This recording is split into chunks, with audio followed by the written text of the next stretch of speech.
할렐루야, 주님의 이름으로 평안을 전합니다. 오늘 하나님께서 우리에게 주시는 말씀은 출애굽기 23장 1절에서 13절까지 말씀입니다. 너는 거짓된 풍설을 퍼뜨리지 말며 악인과 연합하여 위중하는 증인이 되지 말며 다수를 따라 악을 행하지 말며 송사의 다수를 따라 부당한 증언을 하지 말며 가난한 자의 송사라고 해서 편벽되이 두둔하지 말지니라. 내가 만일 내 원수의 길 잃은 소나 나귀를 보거든 반드시 그 사람에게로 돌릴지며 내가 만일 너를 미워하는 자의 나귀가 짐을 싣고 엎드려 짐을 보거든 그것을 버려두지 말고 그것을 도와 그 짐을 부릴지니라. 너는 가난한 자의 송사라고 정의를 굽게 하지 말며 거짓 일을 멀리하며 무죄한 자와 의로운 자를 죽이지 말라. 나는 악인을 의롭다 하지 아니하겠노라. 너는 뇌물을 받지 말라. 뇌물은 밝은 자의 눈을 어둡게 하고 의로운 자의 말을 굽게 하느니라.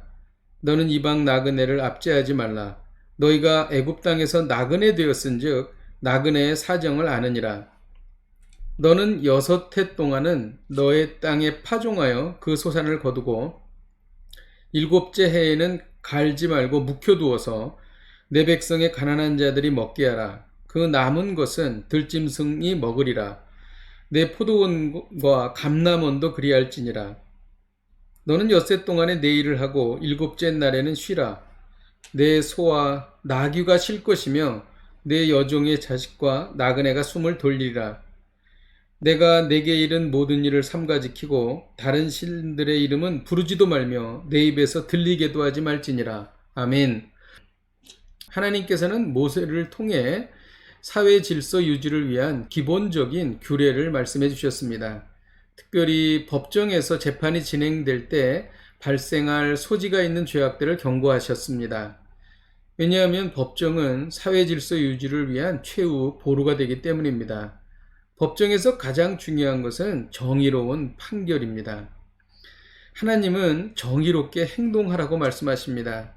악인과 연합하여 위증하는 것은 불의한 것이라는 것이지요.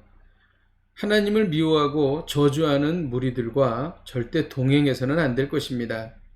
또 다수를 따라 위증하는 것도 불의한 것입니다. 다수가 진리가 아니라 하나님의 말씀이 진리이기 때문입니다. 대세나 군중 심리에 휩쓸리지 말고 하나님의 뜻이 무엇인지를 분별해야 할 것입니다. 또 가난하다고 무조건 편을 들어주는 것도 불의한 것입니다. 4절에는 만일 내 원수의 길 잃은 소나 나귀를 보거든 반드시 그 사람에게로 돌리라고 말합니다. 이는 사적인 감정 때문에 무관심한 것도 불의한 것이라는 것입니다. 6절에 보면 너는 가난한 자의 송사라고 정의를 굽게 하지 말라고 말씀하십니다. 대상에 따라 판결이 달라져서는 안 됩니다. 사회적 약자라고 혹은 나와 가까운 사이라고 해서 정의를 외면하고 불의를 선택해서는 안 된다는 것입니다. 7절에는 거짓 일을 멀리하며 무죄한 자와 의로운 자를 죽이지 말라고 말합니다. 왜냐하면 하나님께서는 악인을 의롭다 하지 아니하시기 때문입니다.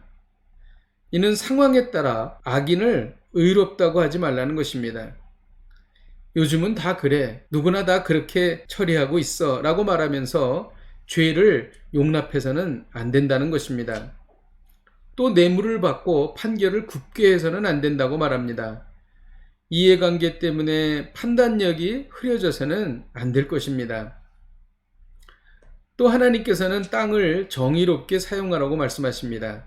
10절에 보면은 너는 6해 동안은 너희 땅에 파종하여 그 소산을 거두라고 말합니다. 이것은 안식년을 말하는데 안식년을 갖는 이유는 땅을 쉬게 하면서 가난한 자들이 쉴 수 있고 먹게 할 수 있도록 하기 위함이었습니다.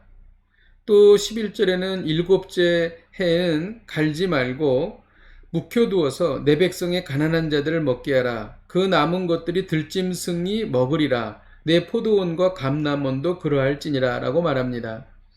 하나님께서 안식년을 주시는 이유는 들짐승들, 가난한 자들, 그리고 힘들고 어려운 사람들이 쉴 수 있도록 쉼의 기간을 주시는 것입니다. 12절에는 너는 엿새 동안에 내 일을 하고 일곱째 날에는 쉬라고 말씀하십니다. 안식일입니다. 안식일을 갖는 이유는 하루를 쉬게 함으로 인해서 소나 나귀, 그리고 여종의 자식, 나그네, 이런 사람들이 숨을 돌리게 하기 위한 하나님의 배려였던 것입니다. 오늘 말씀을 통해 배우는 것은 이익이나 사적 감정에 따라 정의를 외면하지 말라는 것입니다. 이를 위해서는 하나님의 뜻이 무엇인지를 분별해야 할 것입니다. 기도하겠습니다. 하나님 아버지, 우리는 정 때문에 그리고 안다는 이유 때문에 바른 판단을 하지 못하는 경우가 종종 있었습니다. 이익이나 사적 감정에 흔들리지 않고 하나님의 말씀대로 정의를 따라 사는 저희들이 되게 하여 주옵소서. 예수님의 이름으로 기도하였습니다. 아멘. 할렐루야. 오늘도 이 말씀 붙잡고 승리하십시오.